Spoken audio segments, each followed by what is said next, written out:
오늘 시장에서 많은 관심을 받았던 30개의 종목 어떤 게 있을까요? 이 화제의 종목들 중에서 내일장 흐름까지 주목해보면 좋을 혹은 주의해야 할 종목들 찾아보겠습니다. 베스트 30 시간입니다. 웨인이 지금 최근 5거래일 동안 총 1조 5천억 원 가량의 물량을 빼냈다라는 이런 내용들이 나오고 있습니다. 이렇게 투심이 좀 위축되고 있는 가운데 그럼에도 불구하고 투자자들은 어디에 좀 주목을 했을지 이 두 분과 함께 체크해 보겠습니다. 헤르메스 스탁 하창원 본부장, 기업공시연구소 변영인 대표와 함께합니다. 두 분 안녕하세요. 네, 반갑습니다. 네, 오늘도 잘 부탁드립니다. 저희 베스트 30는요, 웨인과 기관 매수 상위, 여기에 상승률과 하락률, 검색 상위까지 총 5가지 기준을 토대로 먼저 30개의 종목을 추려냈는데요. 이 베스트 30 먼저 바로 확인해 보겠습니다. 네, 오늘의 베스트 30가 등장했습니다. 우선 기관 1위는요. 최근 증권가에서 호평이 나온 제일기획이 차지했고 외인 매수 1위는 SK하이닉스가 차지했습니다. 여기에 미국발 훈풍, 이 브로드컴 훈풍의 반도체 장비주들이 좀 강했는데 에이징랜드를 비롯해서 반도체 관련주 급등주에 이름을 올리기도 했습니다. 한편 오늘 에어레인과 인벤티지랩의 흐름도 굉장히 시장에서 부각됐습니다. 자, 오늘 베스트 30를 잠시 살펴봤는데 이 중에서 두 분은 어디에 주목을 해주셨을지 먼저 하창원 본부장님 이야기 들어볼게요. 오늘 첫 번째 종목으로 어떤 거 살펴볼까요? 네, 저는 퓨런티어를 들고 왔습니다. 네. 일단은 뭐 시간에서 일부 조금 반응이 나왔는데요. 다들 아시는 것처럼 지금 미국 시장에서 가장 핫한 종목을 딱 꼽으라고 한다면 단연 테슬라가 꼽힐 수밖에 없는 상황입니다. 특히나 네. 이제 FSD를 기반으로 이슈가 발생을 하고 있는 상황이죠. 그러다 보니까 자율주행 쪽에서 수급이 최근에 굉장히 좀 강하게 움직임이 나타나고 있는데 그 안에서 이제 좀 직접적인 연결성이 있는 종목, 이전에도 한번 소개를 드린 적이 있는데 이 퓨런티어가 좀 영향력이 좀 있다라고 보시면 될 것 같습니다. 테슬라가 이제 주요 고객사고요. 과거에도 이제 최대 실적들이 기록이 될 때 이제 주요 고객사에서의 이런 소프트웨어 업그레이드 하는 부분에서 이벤트가 있다라고 말씀을 드렸었는데 이제 내년이 그 시점입니다. 그러다 보니까 이제 실적적인 부분이 항상 그때마다 최대 실적이 터졌거든요. 그러다 보니까 실적에 대한 기대감이 높아지고 있는 현 상황이고요. 또 이제 자율주행 관련해서 트럼프발 영향으로 이제 규제도 계속적인 완화가 되고 있는 상황이다 보니 해당 부분에서의 좀 모멘텀들도 좀 기대가 된다라고 보시면 될 것 같습니다. 최근에 이제 테슬라 같은 경우는 목표 주가가 515불까지 나와 있는 상황이고요. 그쵸. 뭐 오늘도 지금 벌써 또 이제 장전에 프리마켓에서 또 상승을 하고 있는 상황이어서 이 기조가 과연 언제 끝날까라는 부분이고 또 500불 넘어가기 시작하면 또 속도 되게 빨라지거든요. 그래서 그런 흐름들이 나오면 또 자율주행 쪽으로 수급이 계속 쏠릴 수밖에 없는 환경입니다. 그리고 이제 2차 전지라든지 관련된 산업군들과 좀 차별화가 될 수밖에 없는 게 이 자율주행이 앞으로 굉장히 좀 다양한 부분에서 활용이 될 거거든요. 뭐 예를 들면 드론 쪽에서도 영향을 줄 거고 또 이제 로봇 쪽에서도 영향을 줄 거기 때문에 일단 가장 먼저 상용화되는 거는 이제 자동차라고 보시면 될 것 같고 움직이는 기계에서는 대부분 다 활용이 되겠죠. 뭐 트랙터 같은 부분에서도 물론 그거는 우리나라에서는 대동이나 TIM 쪽에서 자체적으로 하고 있지만요. 그래서 이 활용도가 많이 높아질 수 있는 부분에서 앞으로의 좀 매력도도 좀 높아질 수밖에 없지 않을까 이렇게 보고 있고요. 현재 시점에서 또 이제 직전 고점을 돌파하려는 움직임이 만들어지고 있는 상황이어서 뭐 충분히 기대를 가지고 보셔도 괜찮지 않을까라는 생각입니다. 네, 오늘 하창원 본부장의 첫 번째 종목으로 퓨런티어에 대해서 살펴봤습니다. 이 자율주행 기술은 드론이나 다른 분야에도 접목이 가능하기 때문에 2차 전지주와는 차별화될 수 있다라는 점 자세히 언급해드렸습니다. 자, 이번에는 변영인 대표님의 첫 번째 종목 살펴볼게요. 어떤 종목일까요? 예, 저는 SK하이닉스를 좀 준비해봤습니다. 네. 최근 이 증시 조정 사유가 좀 있었음에도 불구하고 좀 수급적인 지표가 비교적 견조한 흐름들을 좀 보여줬었는데 일단 반도체 업황에 관련된 둔화 우려감들의 일부가 좀 반영이 됐었고 미국의 반도체 보조금, 칩스법에 관련된 노이즈가 아직까지 불확실성으로 좀 남아있는 부분들. 다만 최근에 마이크론이 이 보조금 협상을 좀 마무리하면서 12월 안에 삼성전자와 SK하이닉스의 보조금 협상이 오히려 좀 가시성 있는 어떤 결론을 좀 내지 않을까라는 어떤 기대 요인들이 좀 남아있기 때문에 이런 부분들이 최근에 어떤 수급 기조의 어떤 완화 기대감으로 좀 일부가 좀 작용이 됐었고 다만 이제 국내 정치 리스크가 좀 부각되면서 추가적인 어떤 조정 양상으로 좀 이어졌는데 이번에 이 주말이었죠. 이 탄핵 변수가 일단 뭐 가결로 좀 진행이 좀 되면서 오히려 정치 리스크가 좀 완화됐던 그런 측면들이 최근에 어떤 긍정적인 수급 기조가 좀 왔는데 미국 증시의 견조한 흐름들 여기에 더해서는 뭐 AI 모멘텀들이 지속되고 있고 최근 한 2주간의 미국 증시 흐름들을 좀 감안해 봤을 때는 기술주를 좀 중심으로 한 수급의 연속성들이 좀 나타나지고 있는 점. 여기는 AI라는 이 모멘텀들이 계속해서 좀 부각되고 있는 측면들이 오히려 미국 증시에 좀 동조되지 못했고 계속해서 국내 어떤 이슈들 때문에 수급적인 어떤 조정폭이 좀 컸던 SK하이닉스가 한 2거래일 정도 어떤 상승하게 된 배경을 좀 작용하지 않았나. 수급 기준을 보면 외인이 2거래일 연속 순매수를 했고요. 오늘 외인가 기간 양매수가 좀 일어났는데 일단 뭐 AI에 관련된 어떤 모멘텀들이 단기적인 어떤 부분들보다는 엔비디아가 좀 주도하고 있는 AI 칩의 독주 체제가 브로드컴을 좀 주축으로 해서 빅테크 기업들 여기서는 뭐 추정치에서는 뭐 구글과 메타가 자체 AI 칩을 브로드컴과 함께 개발할 수 있다라는 어떤 내용들이 좀 전해지면서 엔비디아에게는 일부 노이즈가 좀 작용됐지만 오히려 이 AI 관련된 다른 반도체 관련 종목들의 주가 상승폭들이 좀 큰 점 그리고 여기에 대해서 한 2거래 정도 필라델피아 반도체 지수가 좀 급등했던 그런 이력으로 좀 작용을 했기 때문에 이런 어떤 수급의 어떤 기조 효과들이 SK하이닉스의 기대 요인과 좀 맞물리면서 좀 개선되고 있는 네. 흐름들이 아닌가라고 좀 보십니다. 4분기 실적 전망치도 좀 비교적 좀 긍정적인 지표가 좀 나오고 있는데 일단 뭐 매출액이 19조 5천억 그리고 영업이익 8조를 좀 예상하고 있는데 지난 3분기 대비해서 매출액이 11%, 영업이익이 한 17% 정도 증가되면서 대체적으로 좀 컨센에 부합하거나 소폭 좀 상회할 수 있다는 기대감들이 좀 남아있기 때문에 삼성전자와는 좀 다르게 AI 모멘텀들이 일부 범용 반도체 실적 훼손을 상쇄시킬 수 있는 그런 어떤 기대 요인들을 좀 주목해 본다면 저는 SK하이닉스가 단기적 관점에서에 대한 이런 기대감들 그리고 여기 대해서는 주문형 반도체에 관련된 모멘텀들이 조금 더 이어지는 수급의 연속성들을 좀 더 보여준다면 SK하이닉스가 일단 뭐 큰 어떤 이 이슈만 없다면 여기서 점진적인 어떤 수급 개선으로 상승할 수 있지 않을까라고 좀 네. 판단하고 있습니다. 네, 오늘 베스트 30 변영인 대표님 첫 번째 종목으로 SK하이닉스 이 최근 흐름의 배경과 그리고 전망까지 짚어주셨습니다. 특히 4분기 긍정적인 실적 전망치, 또 삼성전자와는 차별화된 흐름을 가져갈 수 있는 포인트들을 자세히 짚어드렸습니다. 자, 그렇다면 저희 첫 번째 종목 대응 전략 정리해 볼게요. 먼저 하창원 본부장님, 퓨런티어 한마디 부탁드립니다. 네, 전고점 돌파가 중요합니다. 뭐 테슬라는 계속적으로 달려줄 네. 건데 이제 추종하는 기업들이 그 직전 고점을 돌파를 못하면 아무래도 부담감이 생길 수밖에 없겠죠. 그래서 현재 시점에서는 이 라인에서 좀 윗꼬리도 많이 달렸었고 좀 변동성이 강해졌었던 부분이고 또 지금 가격대가 2023년 말에서 무너질 때 그 가격이기 때문에 상당히 물량이 좀 많은 구간이에요. 그러다 보니까 이전에도 2번 정도 돌파 시도 이후에 좀 눌렸는데 이번에 세 번째거든요. 그러니까 세 번째에서는 좀 뚫어줘야 돼야 되고요. 그다음에 신뢰도가 상당히 높아질 수 있는 구간이어서 직전 고점 돌파가 굉장히 중요하다. 이 점 강조드리겠습니다. 네, 퓨런티어 전고점 돌파 여부가 중요하다. 지금 세 번째 두드리고 있다라는 말씀 해주셨습니다. 자, 이번에는 변영인 대표님 SK하이닉스 대응 전략 한마디 부탁드립니다. 네, AI의 견조한 수요가 좀 확대되고 있고 여기서는 ASIC 주문형 반도체 관련된 이 부분들은 뭐 이미 좀 예견이 됐던 부분들이에요. 엔비디아의 독주 체제가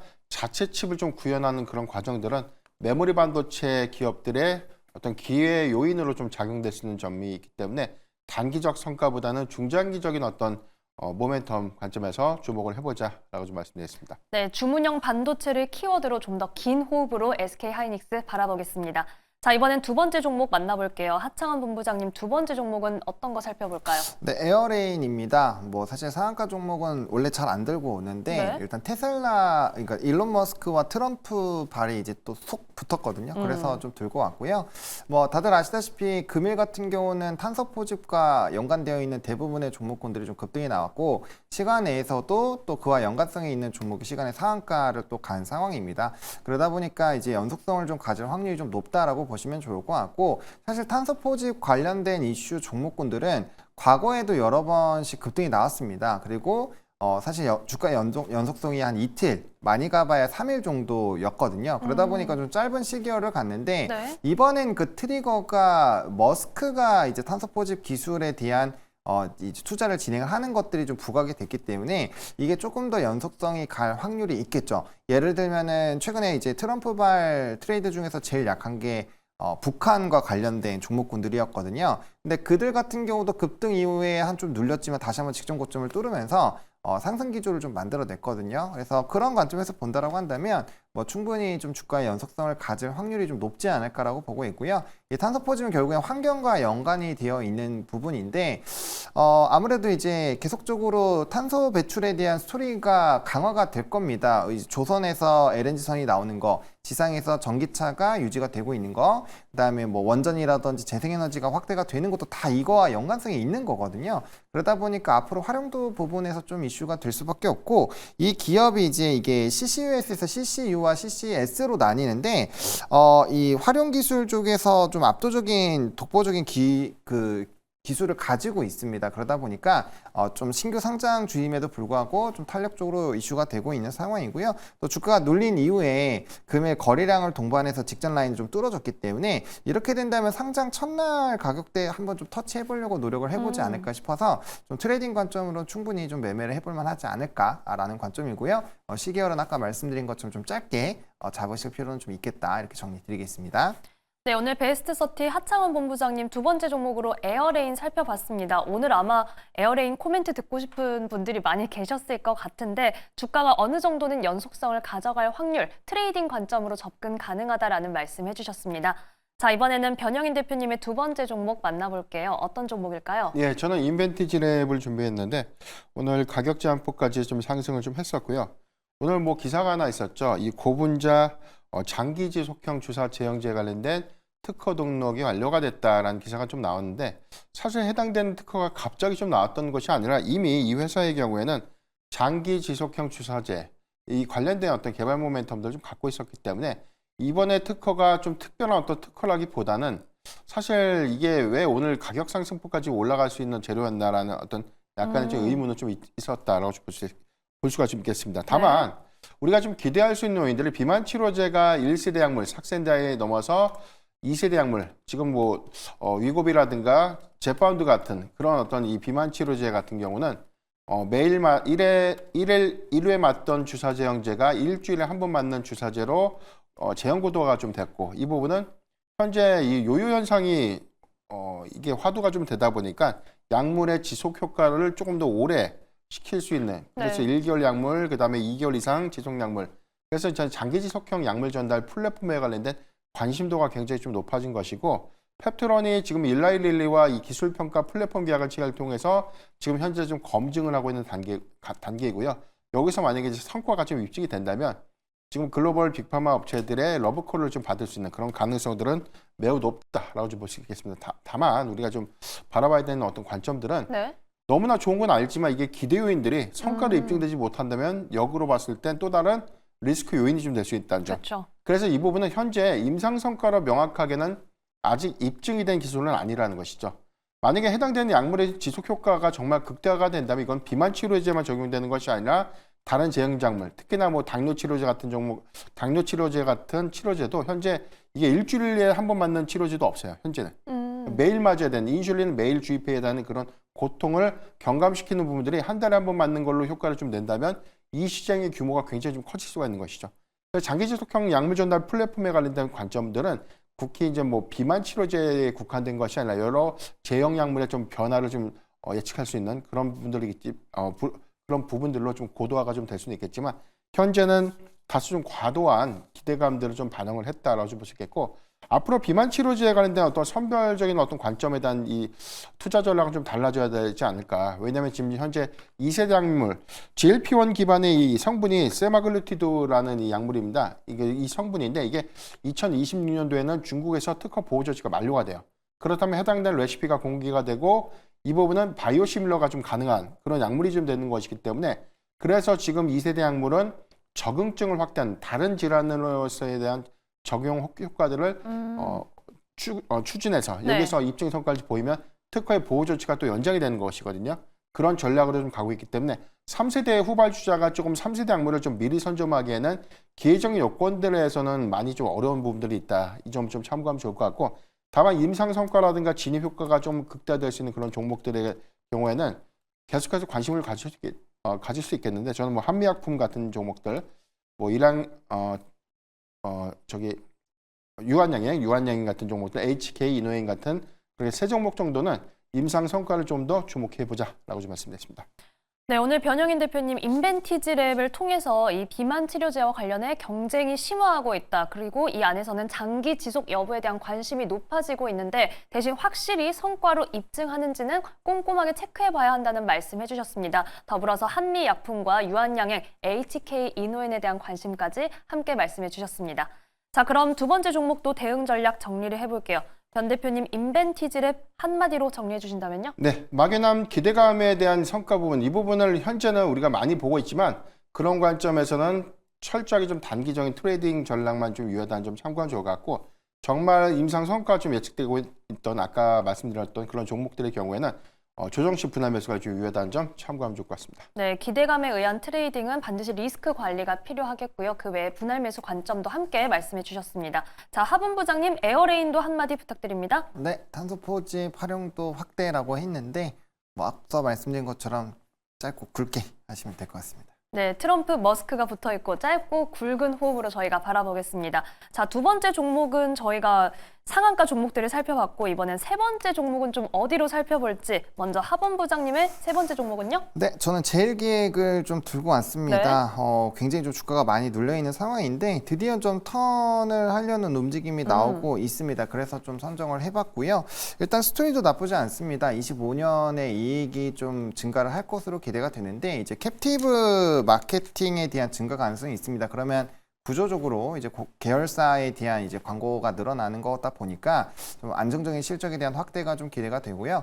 사실 이제 컨텐츠 산업 리포트를 좀 읽어보시면 과거보다 이제 슬로스가 늘어나면서 광고에 대한 시장이 좀 많이 확대가 되지 않겠느냐라는 스토리가 꽤 나오고 있거든요. 근데 이제 25년도에 이제 신제품들이 나오는 또 시기가 있다 보니까 관련돼서 이제 광고 매출이 좀 늘어날 수 있고 거기에 따라서 수익성이 좀 좋아질 수 있다 보니 기업의 펀더 자체가 좀 긍정적으로 바뀔 수 있는 그런 방향으로 나아가고 있다라고 보시면 될 것 같습니다. 다만 전제 조건은 지금 우리나라 내수가 너무 안 좋기 때문에 거기에 그렇죠. 따른 좀 변화가 나와줘야 되거든요. 그렇지 않으면 광고 시장에서 아무리 좋은 리포트가 나와도 사실상 일정한 좀 기술적인 반등에 그칠 수가 있기 때문에 그 부분에 대해서 이제 경기가 좀 좋아지는지 수집 데이터가 변화가 되는지 아마 1분기 늦어도 2분기에는 결판이 날 거거든요. 이게 굉장히 장기화가 될 건지 안 될 건지. 그래서 그 스토리를 꼭 한번 체크를 해보셔야 될 것 같고 또 유럽 사업부가 이제 이 비용 효율화가 잘 진행이 되고 있다는 점에서 턴어라운드가 나오고요. 또 중국에서의 부양책들 계속 나오고 있는데 그 부분이 아무래도 이제 주요 고객사들 그리고 비계열 부분이 아무래도 이제 중국발 비중이 좀 높습니다. 그러다 보니까 중국에서 경기가 살아나는 것도 결과적으로 이제 이 회사에는 좀 긍정적인 영향을 줄 수 있다는 평가가 있기 때문에 이 부분도 좀 집중해서 보실 필요가 있겠습니다. 네, 오늘 하창원 본부장님과 세 번째 종목으로 제일기획 만나봤습니다. 기관이 오늘 물량을 많이 담았는데요. 기업의 펀더멘탈 개선으로 나아갈 수 있는 스토리지만 우리나라 이 내수 경기 압박이 있는 만큼 시장 환경도 잘 체크해봐야겠습니다. 자, 이번에는 변 대표님의 마지막 종목 만나볼게요. 어떤 종목일까요? 예, 저는 BH를 좀 가지고 왔습니다. 네. 최근 정치 리스크가 좀 부각되고 난 이후에 52주 신저가를 좀 공교롭게 좀 경신을 좀 했었고, 신저가 경신 이후에 이 단기적인 어떤 기간 수급들이 유입되면서 5거래 연속 순매수하는 흐름들. 네. 오늘은 외인과 기관의 양매수가 좀 일어나면서 수급 반등을 좀 이뤄낸 모습을 좀 보였는데, 지난 2분기 실적은 사상 최대 실적을 좀 기록했고 3분기 실적의 경우에는 애플의 아이폰 16 시리즈의 출시 이 부분이 인텔리전스의 적용이 늦춰지면서 오히려 초기 출하량들이 좀 더 감소됐고 이 부분이 초기 흥행의 실패로 좀 이어졌던 측면들이 악재로 좀 작용하면서 3분기 실적에 일부 영향이 있었습니다. 그런데 이게 큰 폭의 영향들은 아니었는데 과도하게 주가가 좀 급락을 좀 했었고요. 여기 더해서 지금 판매량의 관점에서도 지금 주요 국가들의 언어 모델이 좀 지원되지 못하다 보니까 판매량이 아직까지 명확한 회복세를 좀 보여주고 있지 못하는 그런 형국이었습니다. 이제 11월 기점에서 일부 이 iOS에 관련된 업데이트가 좀 있었고 12월에 일부분에 대한 챗 GPT 부분 적용을 마쳤고요. 내년도 한 상반기 안에 주요 국가의 언어 모델 지원들이 좀 완료가 된다면 우리가 아이폰 1호의 초기 출하가 조금 약간 흥행 부진으로 이어졌지만 올해 성과에서 좀 확인됐던 3분기 출하량들이 크게 좀 증가됐던 부분들 이런 부분들 좀 기억을 해보면 점진적으로 내년도 1분기 내지는 2분기에 판매량들이 좀 증가될 수 있는 그런 부분들은 실적의 기대 요인을 좀 작용하지 않을까라고 좀 볼 수 있겠습니다. 4분기 매출액의 경우에는 1% 정도 감소가 좀 예상되고 있는데 영업이익이 전년 동기 대비해서는 90% 정도 증가가 좀 예상되고 있기 때문에 이익 기조가 일부 확장 기조를 좀 가지진 못하고 있지만 네. 그래도 최악의 상황처럼 뭐 이익이 뭐 급감하는 그런 부분들은 아니다라는 점 참고하면 좋을 것 같고요. 특히나 2023년도에 LG전자로부터 인수했던 차량용 무선 충전 사업 부분에 대한 이 성과가 올해 2분기부터 좀 명확하게 좀 숫자로 좀 인식이 됐는데 최근에 뭐 테슬라의 차량용 무선 충전기 관련된 독점 공급 관련된 내용들이 좀 부각되면서 수급 반등을 좀 이끌어내는 그런 모습들이 있었기 때문에 애플의 안정적인 이익 기조 4분기에 출하될 수 있는 애플향 아이패드의 OLED 아이패드의 어떤 출하 기대감들 이 부분은 분명 1분기 성과로 일부 좀 이연될 수 있는 부분들 그리고 여기에 대해서 차량용 무선 충전 사업 부분에 대한 실적 반영 효과들을 좀 주목해 보면 현재 구간 뭐 과도하게 좀 낙폭 구간에 저는 진입했다라고 볼 수 있겠고 지금도 네. 평가 부분에서는 저평가 구간이다라고 좀 판단되고 있거든요. 분할 매수 관점에서 충분히 좀 접근은 가능하지 않을까라고 좀 말씀드리겠습니다. 네, 변 대표님의 마지막 종목은 BH였습니다. 수급 유입으로 반등을 이뤄내고 있는데요. 애플의 이익 기조 추이 함께 살펴봐야 하고 더불어서 차량용 무선 충전 관련 부문도 저희가 꼼꼼하게 체크해 보겠습니다. 분할 매수 관점 유효하다라고 말씀해 주셨네요. 자, 마지막 종목도 대응 전략 한마디로 정리해 보겠습니다. 먼저 하창원 본부장님, 제일기획 한마디 부탁드립니다. 네, 일단 미래에 대한 이익률이 다시 개선되는 부분이기 때문에 좀 시간이 걸립니다. 그래서 일봉상으로는 사실 좀 의미 있는 턴어라운드 흐름이 나타나고 있는데 네. 주봉이나 월봉상으로는 아직 좀 차트상 역배열 기조가 유지가 되고 있어요. 그래서 좀 의미 있는 라인으로 좀 돌파를 하려면 주가가 일단 21,000원 라인은 좀 기본적으로 돌파를 해줘야 되거든요. 그래서 추세적인 의미를 갖는 라인은 그 정도고요. 일단 단기적으로 하락 갭이 있기 때문에 가격에 대한 이런 좀 분할적인 목표 주가들을 나눠서 분할 대응이 좀 필요하다라는 것만 좀 기억을 해주시면 좋을 것 같습니다. 네, 지금 제일기획 시간은 좀 필요하다. 21,000원 선 이 돌파 여부 저희가 체크를 해야 하고 가격 전략은 좀 분할적으로 가져가야 한다라고 말씀해 주셨습니다. 자, 그렇다면 변영인 대표님의 BH 대응 전략도 정리해 볼게요. 네.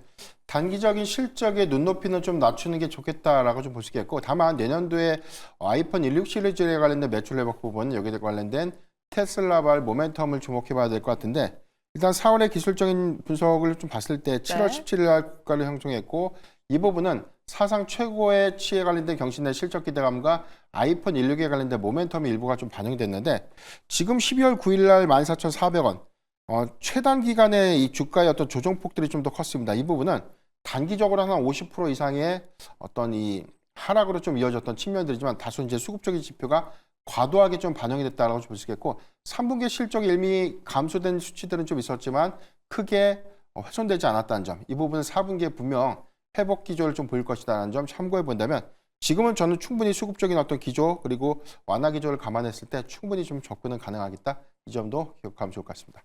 네, BH 지금 충분히 접근 가능한 구간이 나오고 있다. 이에 대해서 꼼꼼하게 투자 포인트 전해드렸으니까요. 이 점도 참고해 보시기 바랍니다. 자, 오늘 베스트 30 두 분 말씀은 여기까지 듣겠습니다. 지금까지 헤르메스 스탁 하창원 본부장, 기업공시연구소 변영인 대표와 함께했습니다. 고맙습니다.